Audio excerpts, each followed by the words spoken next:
क्या आपने कभी सोचा है कि इतनी विशाल पवन चक्की इतनी धीरे धीरे क्यों घूमती है? और अगर यह एक बार घूमती है तो आखिर कितनी बिजली बनाती होगी? एक विंड टरबाइन लगाने में कितना खर्च आता है और उसे अपनी लागत निकालने में कितने साल लगते हैं? आज के इस वीडियो में हम इन सभी सवालों के जवाब आसान भाषा में समझेंगे। सबसे पहले एक सवाल। आपने शायद ध्यान दिया होगा कि दुनिया की लगभग हर आधुनिक विंड टरबाइन में सिर्फ 3 ब्लेड ही होते हैं। ऐसा इसलिए क्योंकि इंजीनियरों ने पाया कि 3 ब्लेड एरोडायनामिक दक्षता, स्थिरता और लागत के बीच सबसे बेहतरीन संतुलन देते हैं।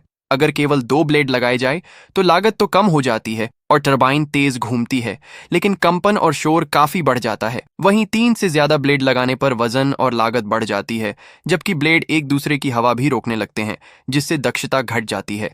इन टरबाइनों के ब्लेड ग्लास फाइबर या कार्बन फाइबर जैसे हल्के लेकिन बेहद मजबूत कंपोजिट मटेरियल से बनाए जाते हैं। इनका आकार बिल्कुल हवाई जहाज के पंख जैसा होता है। जब हवा ब्लेड से टकराती है तो ब्लेड के दोनों ओर दबाव में अंतर पैदा होता है। यही अंतर लिफ्ट फोर्स बनाता है जो ब्लेड को घुमाता है। ब्लेड जितने लंबे होंगे वे उतनी ज्यादा हवा को पकड़ पाएंगे और उतनी ही ज्यादा ऊर्जा पैदा होगी। इसलिए आज कई आधुनिक टरबाइनों के ब्लेड 80, 90 या 100 मीटर से भी लंबे होते हैं। लेकिन इसकी भी एक सीमा है। हालांकि पूरी टरबाइन केवल 10 से 20 चक्कर प्रति मिनट की रफ्तार से घूमती है, लेकिन इतने बड़े ब्लेड का सिरा लगभग 250 से 300 किलोमीटर प्रति घंटे की गति से चलता है। अगर इससे भी ज्यादा गति हो जाए तो ब्लेड पर बहुत अधिक तनाव आ सकता है। इसलिए इंजीनियर ब्लेड की अधिकतम टिप स्पीड को एक सुरक्षित सीमा के भीतर ही रखते हैं। लेकिन हवा तो हर समय एक जैसी नहीं चलती। कभी तेज, कभी धीमी और कभी दिशा भी बदल जाती है। इसीलिए हर ब्लेड को घुमाया जा सकता है। इसे पिच कंट्रोल सिस्टम कहा जाता है।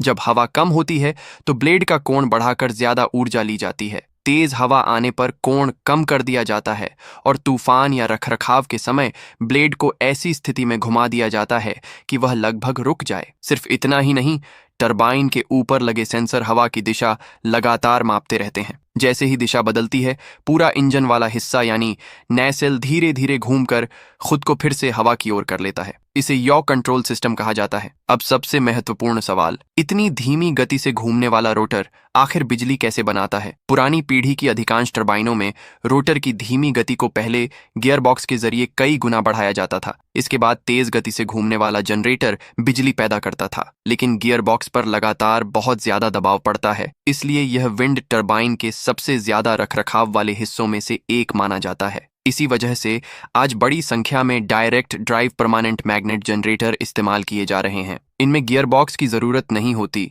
बड़ा व्यास और अधिक चुंबकीय ध्रुव होने के कारण यह कम गति पर भी बिजली पैदा कर सकते हैं। इसके बाद उत्पन्न बिजली को पावर इलेक्ट्रॉनिक्स की मदद से प्रोसेस करके अंत में 50 हर्ट्ज की स्थिर एसी बिजली में बदलकर ग्रिड में भेज दिया जाता है। अब सबसे दिलचस्प सवाल, क्या एक चक्कर में बनने वाली बिजली तय होती है? नहीं, ये पूरी तरह हवा की गति और उस समय टरबाइन के आउटपुट पर निर्भर करता है। औसतन 2 मेगावाट की एक अच्छी विंड टरबाइन साल भर में लगभग 40 से 45 लाख यूनिट बिजली पैदा कर सकती है, जबकि आधुनिक 6 मेगावाट की टरबाइन इससे कई गुना अधिक उत्पादन कर सकती है। एक विंड टरबाइन की कुल लागत उसकी क्षमता, स्थान, टावर की ऊंचाई और निर्माण पर निर्भर करती है। लेकिन तकनीक के विकास के साथ प्रति मेगावाट लागत लगातार कम होती जा रही है। अगर किसी इलाके में हवा अच्छी हो और टरबाइन नियमित रूप से बिजली बनाए तो सामान्य परिस्थितियों में निवेश की भरपाई लगभग 7 से 12 वर्षों के भीतर हो सकती है, जबकि इनकी डिजाइन लाइफ लगभग 20 से 25 साल होती है। तो अगली बार जब आपको कोई विंड टरबाइन धीरे धीरे घूमती दिखाई दे तो यह मत समझिए कि वह कम काम कर रही है। हो सकता है कि उसकी हर एक धीमी घूमती हुई परिक्रमा हजारों घरों तक स्वच्छ बिजली पहुंचाने में अपना योगदान दे रही है।